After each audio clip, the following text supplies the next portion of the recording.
Diário de um Neurodivergente, parte 12. E ao mesmo tempo, havia uma parte de mim que não queria ajuda, que acreditava que eu merecia aquela dor, que aquele era o meu destino. Conforme o tempo passava, comecei a perceber o quanto estava me destruindo, não apenas a mim, mas também as pessoas ao meu redor. E embora houvesse uma parte de mim que queria mudar, outra parte tinha medo do que isso significaria. Quem eu seria sem essa raiva, sem essa dor? Ela tinha se tornado uma parte tão grande de mim que, sem ela, eu não sabia o que restaria. Hoje, olhando para trás, percebo que esses anos de caos foram um grito de socorro. Um grito que eu não sabia como expressar de outra forma. Foi uma luta interna, uma batalha constante entre a destruição e a sobrevivência. E de alguma forma eu consegui sobreviver. Mas isso não aconteceu sem cicatrizes. Nessa fase que durou dos 13 aos 17 anos, eu sentia apenas raiva. Usava todo o conhecimento que eu tinha adquirido para manipular tudo e todos ao meu redor. Procurava uma briga em cada esquina. Vivia machucado por brigar com as pessoas. Eu procurava confrontos a todo momento. Tentava machucar tudo que se aproximava de mim. Eu sentia a dor o tempo todo momento, e causava dor nas pessoas.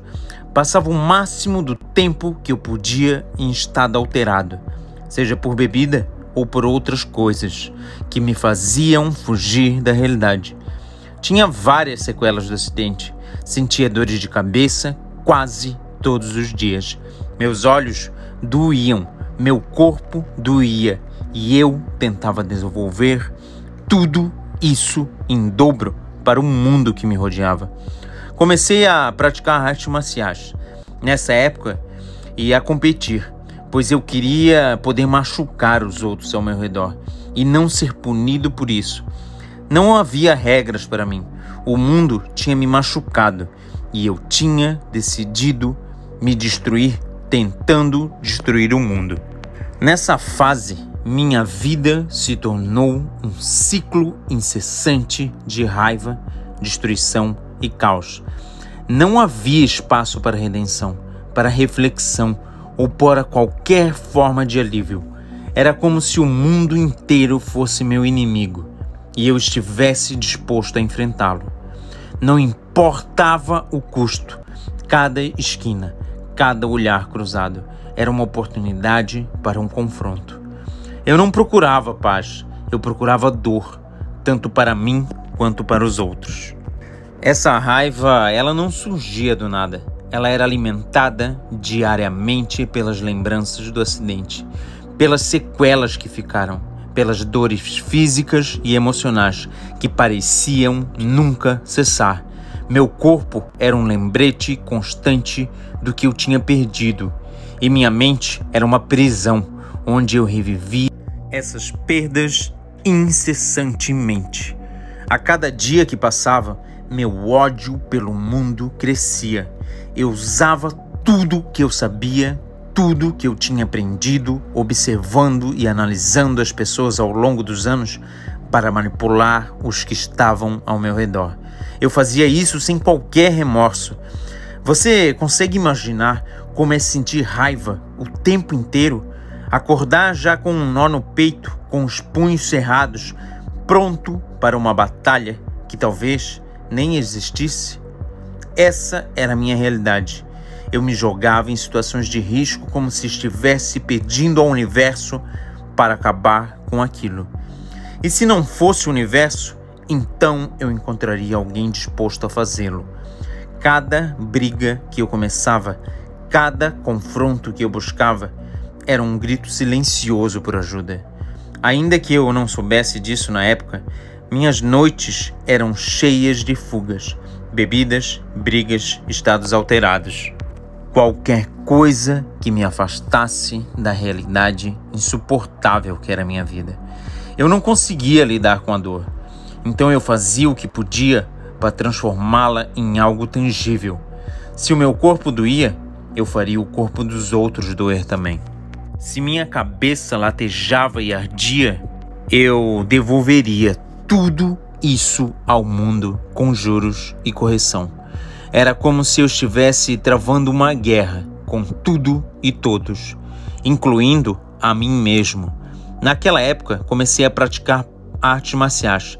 A princípio, parecia algo disciplinado, uma forma de canalizar a raiva, mas não demorou muito para eu transformar aquilo em mais uma arma contra o mundo. Cada golpe, cada chute era uma forma de liberar a dor acumulada. E quando comecei a competir, vi nisso a oportunidade perfeita para machucar sem enfrentar consequências. Dentro do tatame não havia punições. Ali, machucar era parte das regras do jogo. Era o espaço perfeito para alguém como eu. As competições se tornaram meu campo de batalha. Eu entrava com um único objetivo: vencer, não importava o custo. Mas não era uma vitória em si que eu buscava, era o impacto, o confronto, a explosão de emoções que vinham. Cada luta era uma chance de descontar a raiva que eu carregava no peito. E quando eu saía machucado, havia uma satisfação mórbida em sentir que, pelo menos naquele momento, eu tinha encontrado algo que pudesse rivalizar com a dor que eu sentia por dentro. Mas a verdade é que nada preenchia o vazio. A raiva nunca era o suficiente. Eu podia quebrar 1000 barreiras, me envolver em 1000 brigas, causar dor a 1000 pessoas. E ainda assim, o vazio permanecia. Era um ciclo interminável. A dor que eu causava nos outros nunca era capaz de curar a dor que eu sentia em mim mesmo. Pelo contrário, parecia ampliá-la. Um eco que voltava mais alto a cada vez. Eu lembro de uma noite em particular. Estava em um bar, com amigos que, na verdade, eram apenas cúmplices das minhas fugas. Um olhar atravessado, uma palavra fora do lugar e tudo explodiu. O bar virou um campo de guerra. Garrafas quebradas, gritos, sangue. Quando tudo terminou, eu estava no chão, rindo de algo que nem eu mesmo entendia. Era um riso vazio, desesperado. Mesmo no auge do caos, mesmo quando eu achava que tinha vencido, ainda havia um buraco dentro de mim que nada conseguia preencher. Essa era a minha vida, um constante misto de destruição e vazio. Eu me sentia invencível e, ao mesmo tempo, completamente quebrado. Não havia regras, não havia limites. Eu acreditava que, já que o mundo tinha me machucado, eu tinha o direito de devolvê-lo na mesma moeda. E se no processo eu me destruísse, bem, que assim fosse. Eu não via outra alternativa. Para mim, era uma questão de sobrevivência, mesmo que essa sobrevivência significasse caminhar lentamente para a autodestruição. Meus pais não sabiam o que fazer comigo. Minha mãe chorava em silêncio, enquanto meu pai tentava, sem sucesso, me trazer de volta. Eles tentavam conversar, tentavam me disciplinar, mas eu não estava disposto a ouvir. Para mim, eles eram apenas mais peças no tabuleiro, mais obstáculos a serem manipulados ou destruídos. Não era pessoal, era simplesmente como eu enxergava o mundo. Você já se sentiu assim, tão perdido que nem mesmo o amor das pessoas ao seu redor é suficiente para te alcançar? É uma sensação de isolamento absoluto, como se estivesse preso em uma bolha impenetrável. Eu sabia que meus pais me amavam, mas isso não fazia diferença. Nada fazia.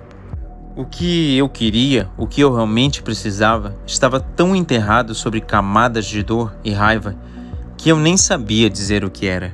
Essa foi a parte 12 do livro Diário de um Neurodivergente, Para adquirir o livro, é só entrar em contato com Adriano Ordina. Vejo vocês no próximo capítulo.